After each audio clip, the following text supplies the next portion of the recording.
मनलोल रंग सेना हदेसियुम वदाहरा नवतिलाने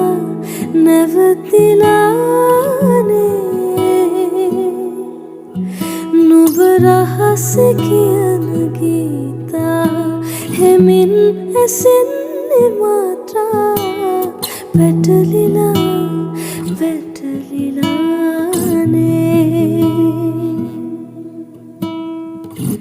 හිරිව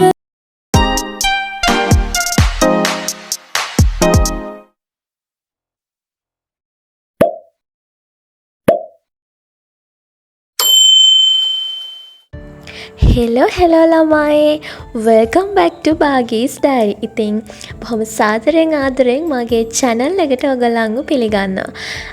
ගොඩ දවසකට පස්සේ ඔන්න මම අපහු ඔයගලන්ව බලන්න ආවා අලුත් vlog එකක් අරගෙන. ඉතින් ළමයි අද මම යන්නේ සිරිපා කරුණා කරන්න. ඉතින් මාත් එක්ක මේ ඉන්නේ අපේ මල්ලි නෑදෑවෙන නංගි කෙනෙකුයි. මේ වෙලාවේ අපි ඉන්නේ ගිරිඋල්ල ටවුන් එකේ. ඉතින් අපේ බාප්පලා ගෙදර තමයි අපි යන්නේ. දැන් බාප්පා ඇවිල්ලා ඉන්න අපිව ගන්න. කෙලින්ම පුංචිලාගේ ගෙදරට ගිහිල්ලා එහෙන් තව කට්ටියක් අපිත් එක්ක ජොයින් වෙනවා මේ ගමනට. ඉතින් ළමයි මගේ පළවෙනි සිරිපා කරුණා අත්දැකීම මේක. ඉතින් කවුඩුකාරයෙක් විදියට මම මේ ගමනේදී කරන දේවල් චාරිත්‍ර වාරිත්‍ර හැම දෙයක්ම මම ඔයගොල්ලන්ට එක්ක ෂෙයා කරගන්නවා.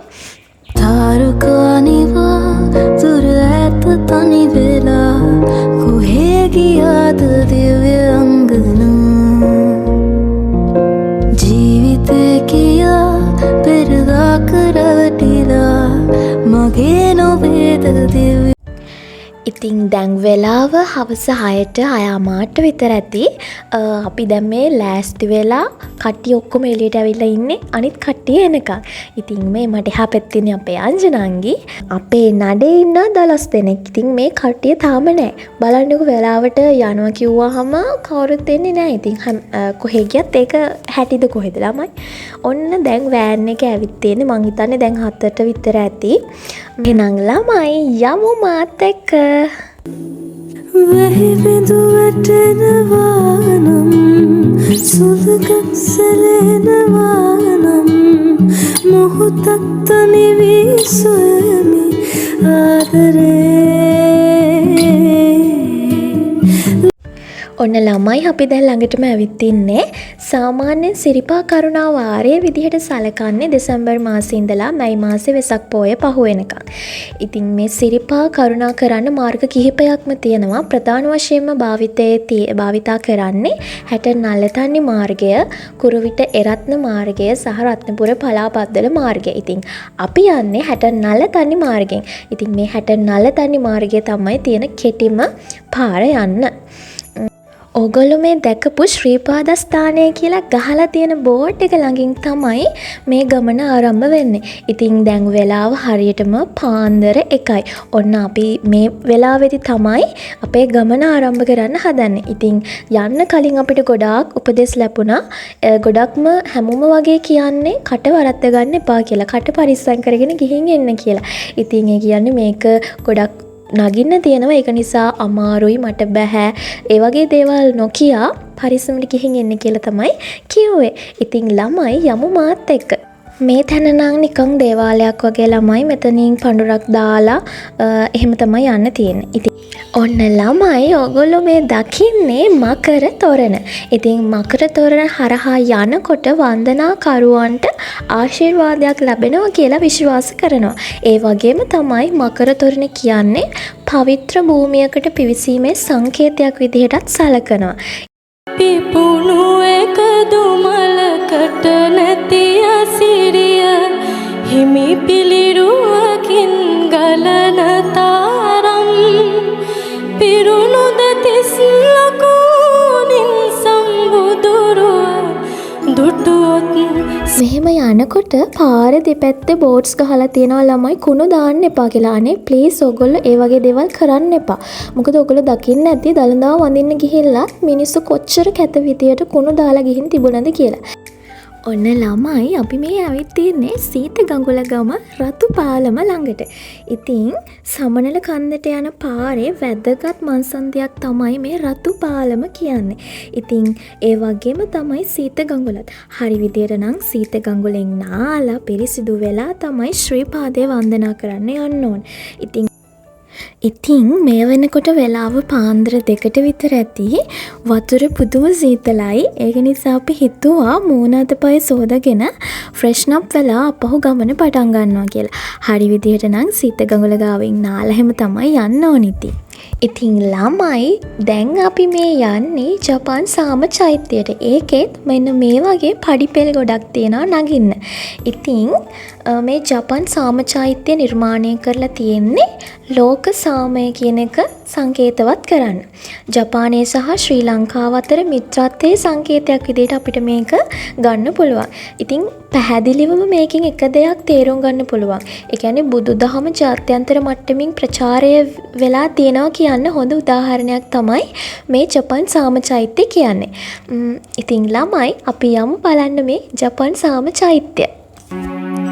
පුද දෙන මේ මල් පරවෙන වාසේ ජීවිතයේ අනියත දකිමි හිමි පිළිරුව ළඟ නැවති මොහොතක් බුදුබණ පදයක සිත නිවමි බුදුබණ පදයක සිත නිවමි පිපුණු එක දුමලකට නැති අසිරිය හිමි පිළිරුවකින් ගලන තාරම් පිරුණු දෙතිස් ලකුණින් ළමයි අපි දැන් ඉන්නේ ඉදිකටු පහන ගාව. ඉතින් මේක කෝඩුකාරයන්ට ගොඩාක් විශේෂ තැනක්. මොකද මුල්ම වතාවට සිරිපා කරුණා කරන්න එන අය මෙතන චාරිත්‍ර කීපයක් කරනවා. ඉතින් මේ චාරිත්‍ර කරන්න අපිට කෝඩු පැකට් එකක් ඕනි වෙනවා. ඕගොල්ලෝ එනකොට පල්ලෙහායින් ඒ කෝඩු පැකට් එක අරගෙන එන්න ඕනේ.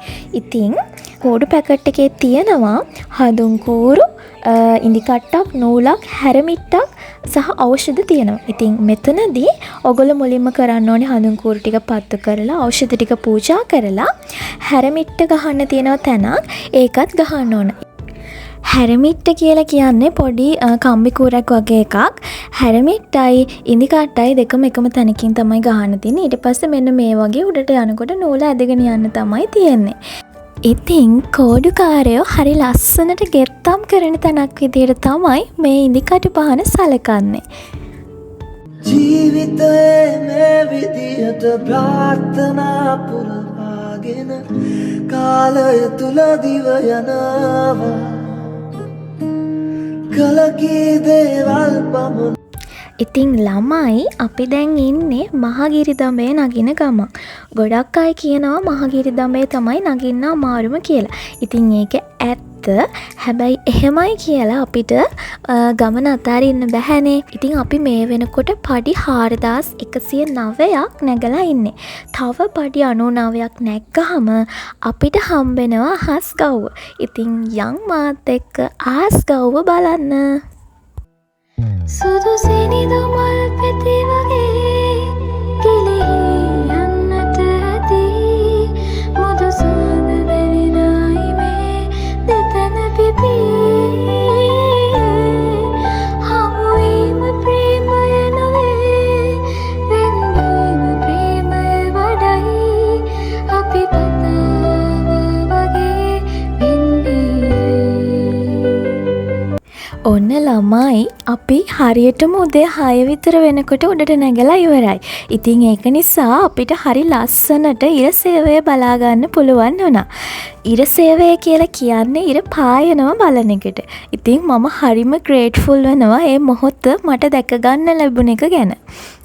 चंदा भी दीवाना है तेरा चलती है तुझसे सारी चकोरियाँ काजल की स्याही से लिखी है तूने जाने कितनों की लव स्टोरियाँ केसरिया तेरा इश्क है पिया. ඉතින් ඔය විදිහට තමයි අපි ඉර සේවය බැලුවේ. මම ආයම ග්‍රේට්ෆුල් වෙනවා ඒ මොහොතට. මොකද ළමයි ඔයාලත් සිරිපා වඳින්න එනවා නම් අනිවාර්යයෙන්ම ඉර සේවය බලන එක නම් මිස් කරගන්න එපා. ඒ වගේම තමයි උඩට ආවහම පේන මේ view එක. අම්මෝ ළමයි ඒක නම් තනිකරම පිස්සුවක්. දකින හිමිවන හීනේ නුඹ කොතැන හිටියා මතක සැමරුම් අතරේ ජීවිතේ තිබුණා. ඔන්න ඉතින් උඩමළුවේ පැයක විතර වෙලාවක් ඉන්න වුණා අපිට. මොකද උදේ පූජාවටත් අපි ඉඳලා තමයි ආවේ. ඊට පස්සේ ගෞතම ශ්‍රීපාදේ වන්දනා කරලා අර ගාන්ටාරයක් තියෙනවනේ ඒකත් ගහලා තමයි ආවේ. ඔය හැමෝම කියන විදිහට නම් ඒ ගාන්ටාරේ ගහන්නේ ශ්‍රීපාදේ වඳින්න කියපු වාර ගානටලු. ඉතින් මගේ පළවෙනි පාර නිසා මම එකපාරයි ඒ ගාන්ටාරේ යහුවේ. ඉතින් සමහර අය නම් හිටිය 7-8 වතාවේ ගාන්ටාරේ ගහනවා. ඉතින් කොහොම හරි මේ සේරම චාරිත්‍ර වාරිත්‍ර ඉවර කරලා අපි ආපහු බහින්න පටන් ගත්තා. දැන් වෙලාව මං හිතන්නේ 7:00ට විතර ඇති. අපි බහිනකොට නම් එච්චර අපිට වෙලා ගියේ නැහැ. 11:00 වගේ වෙනකොට අපි බහැලා ඉවර වුණා. මනලෝල රංගසේනා හදේසියුම් වදහරා නැවතිලානේ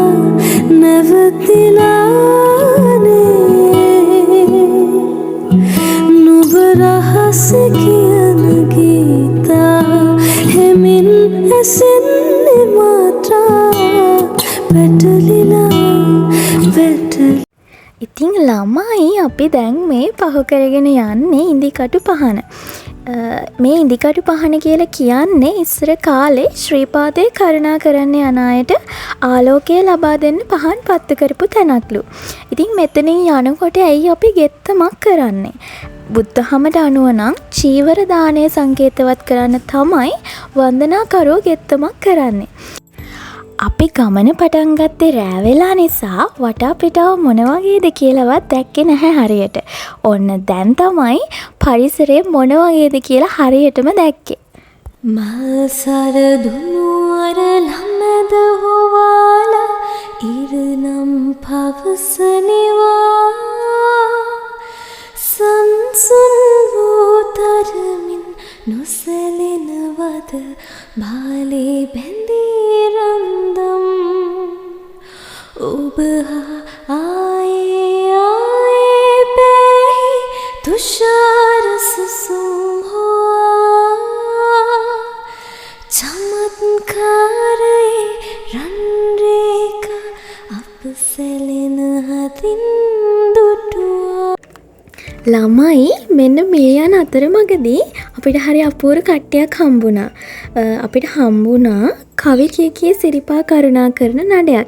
ඉතින් මම ඔයගොල්ලන්ට වෙන්නන්න ඕන නිසා චුටි වීඩියෝ කෑල්ලක් ගත්තා. මම ඒක දාන්න.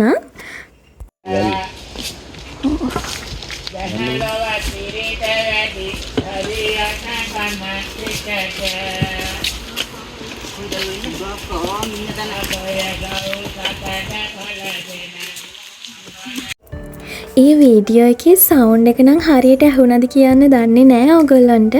ඇහුණ නැත්තම් සෝරි හොඳේ. ඉතින් ඔහොම යනකොට අපිට දැන් හම්බ වෙනවා රතු අම්බලම. සීතගඟුල ගාව තමයි මේක තියෙන්නේ. රතු අම්බලම කියන්නේ සිරිපා කරුණා කරන වන්දනා කරුණ අතර බොහොම ප්‍රසිද්ධ තැනක්. ඉතින් මේක ගිමන් හරින ස්ථානයක් විදිහට තමයි ප්‍රසිද්ධ වෙලා තියෙන්නේ. මෙතනට ඇවිල්ලා ওই පේන වතුර පාරවල් වලින් ඔයගොල්ලන්ට නා ගන්න පුළුවන්. නාගෙන පිරිසිදු වෙලා ගමන ඉදිරිය ටික සම්පූර්ණ කරගන්න පුළුවන්. මේ වගේ මැප් එකකුත් මෙතන තියෙනවා අපිට ඉන්න තැන බලා ගන්න. ඉතින් අපි දැන් මේ ඉන්නේ මම ඉස්සර වෙලා රවුම් කරලා පෙන්නපු තැන. ඉතින් අපිට තව පහු කරගෙන යන්න තියෙනවා සාමචෛත්‍ය, රතුපාලම, මකර තොරණ. ඉතින් ළමයි දුවගෙන යන් මාත් එක්ක ඉවර වෙනකම්ම vlog එකේ ඉන්න. චේතනා මෝදුවන ලෝචනා ස්වප්න මත මානරිරෝ මෝරනා යවනා ප්‍රේමයට කාරණා රාගමන රහසේම පාවී ගියා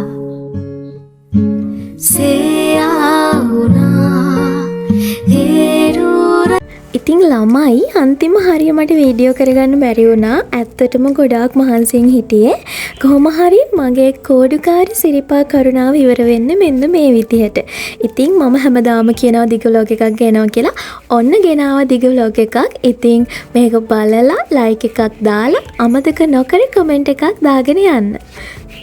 අදට ගිහින් එන්නම්. හැමෝම සතුටින් පරිස්සමෙන් ඉන්න.